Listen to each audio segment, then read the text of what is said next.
Salutations. Sup, my doggies. Today, we're doing another episode of Left Brain, and we're going to be talking about some philosophy, some language, and some stuff that some French people said a couple hundred years ago. Yeah. And for this conversation, I brought my glasses, which I don't always wear all the time, and...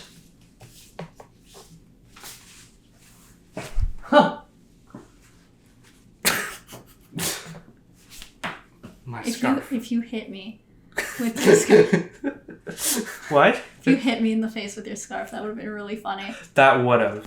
Anyways, continuing off of our conversation about hot dogs and whether they are sandwiches. It seems like something that should be really easy. Yeah. But it's really challenging. It is. What we often see is that language appears to be something that's really simple. Something that's really straightforward because it's so common in our everyday lives. Yes. It is not. I'm woke to this. Good job. I know the French. Vive la révolution! Overthrow the aristocrats! So today, we'll be breaking down some of the properties of language and looking at some of the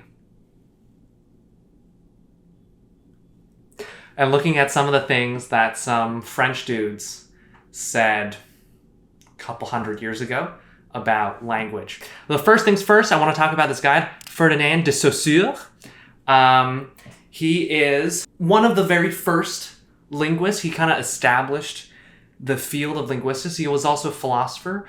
But one of the things that Ferdinand said that I thought was very interesting, and something that we really need to recognize, is that language is completely arbitrary. So if you think about it, right, the relationship... Sure. I'll explain. Like, the relationship between the word and the sound and the thing is completely arbitrary. Yeah, it's just an association. Really, it doesn't mean anything. If it was called something else, then it'd be associated with that something else. Exactly. So, like, you know... And this dude's so smart. Water. Right? Think of the... Just think of the sound water. Like... No. That's... Yeah. Yeah. You're right. Low. Shui. Whoa. I'm busting it out. Whoa. I'm busting it out. Wow. Busting out all the languages. I know these things. Galaxy brain. Good job. Yeah.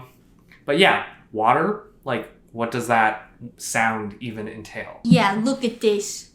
What about this gives water? Yeah. The word sandwich doesn't actually say anything about what a sandwich is. Makes no commentary on the sandwich. Because it's completely arbitrary.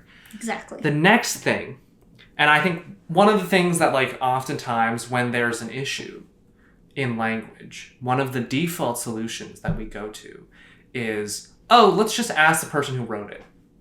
Yeah. Yep. So, you know, we'll talk to the guy who invented the hot dog, and... He's gonna be like, I just love weenies.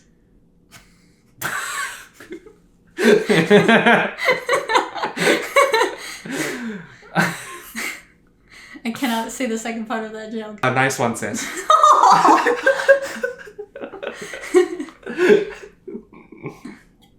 Yeah, for those of you who don't know, we're brother and sister. Siblings are dating. We're giving you the answer. It's siblings. Siblings by blood. By blood. Okay. This guy, Roland Barthes. Okay.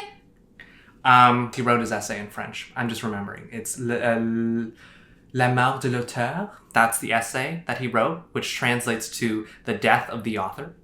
And what he supposes is that what the author meant, anything that the author says about a text, is actually not the only viable interpretation.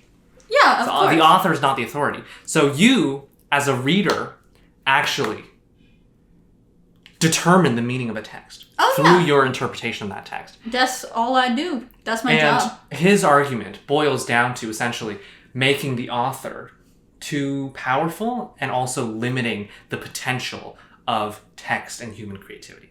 Yeah, to some extent. We cannot ask the inventor of the hot dog if a hot dog is a sandwich, because their answer isn't... Weenies.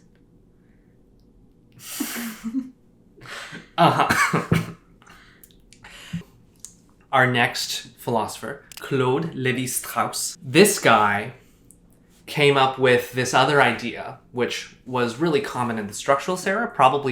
It's probably been debunked now, just as all philosophy is. Like, it's just constantly getting debunked. But I'm going to talk about it because it's interesting. What he supposes about language is that it's a system of binary opposition. Okay. So words are defined in relation to one another through the meaning of their subordinate pair. Yes. So an example, I have a couple examples here. Give an example. Chaos and order. Yes. The word chaos They're antonyms. doesn't, but binary pairs of opposition. Okay.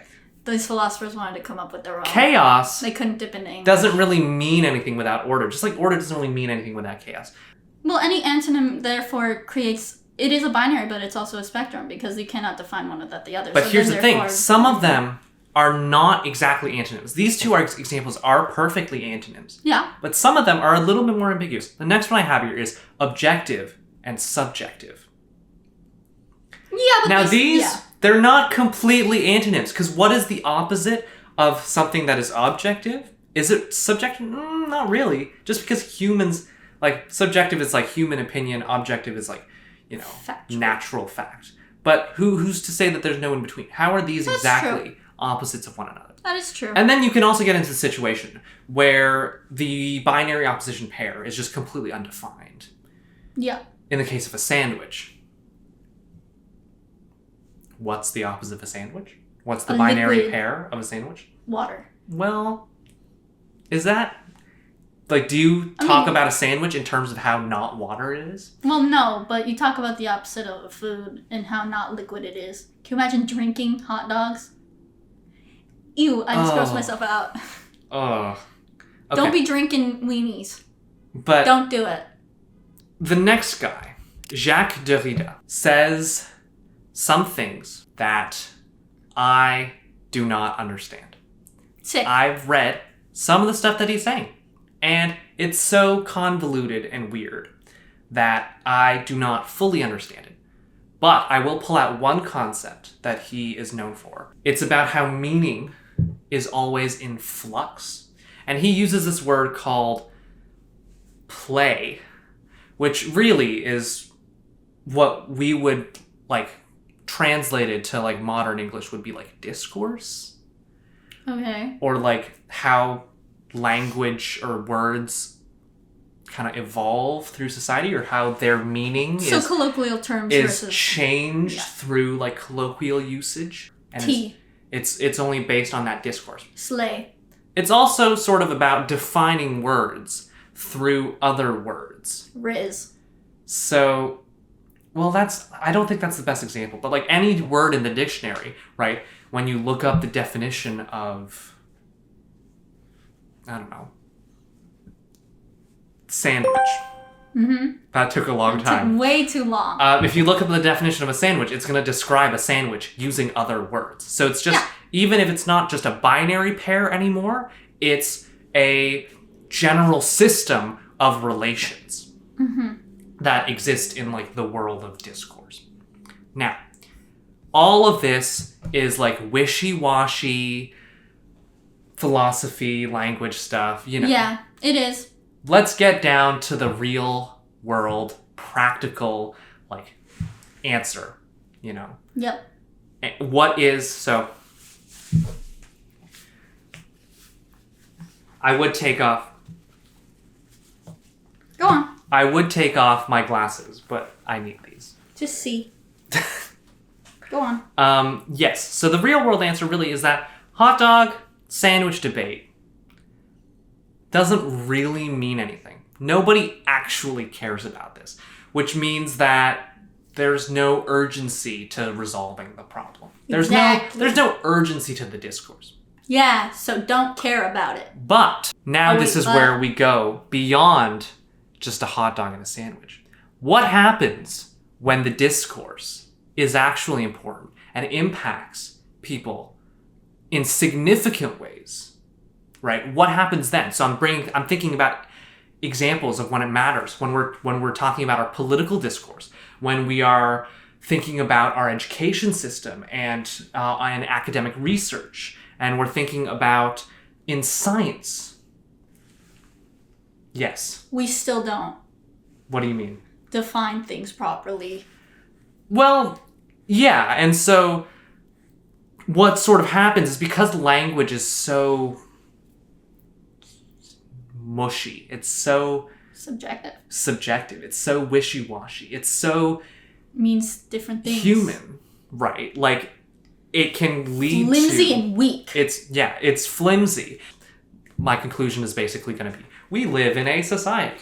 Society. Society. Who'd have thought society? But one of the ways that people have tried to look at this issue is by creating an authority on language. This is what the French did, actually. They have something called l'Académie Française, which is their body. And if you look at pictures of the academy, it's like a lot of like old white guys with like a few old white women. I mean, who's surprised? What they do is they impose an authority and like an official French like dictionary. They prescribe onto their audience or onto French people like meanings of certain words. Now, of course, they still have an issue where everything is relational, but like they can tackle it so that everyone's on the same page about what the relation is to.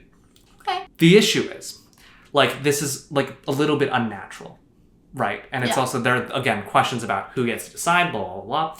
And so you have other languages that take a descriptive approach where it's just, we look at and we sample what's happening in our society, and we put that into a dictionary.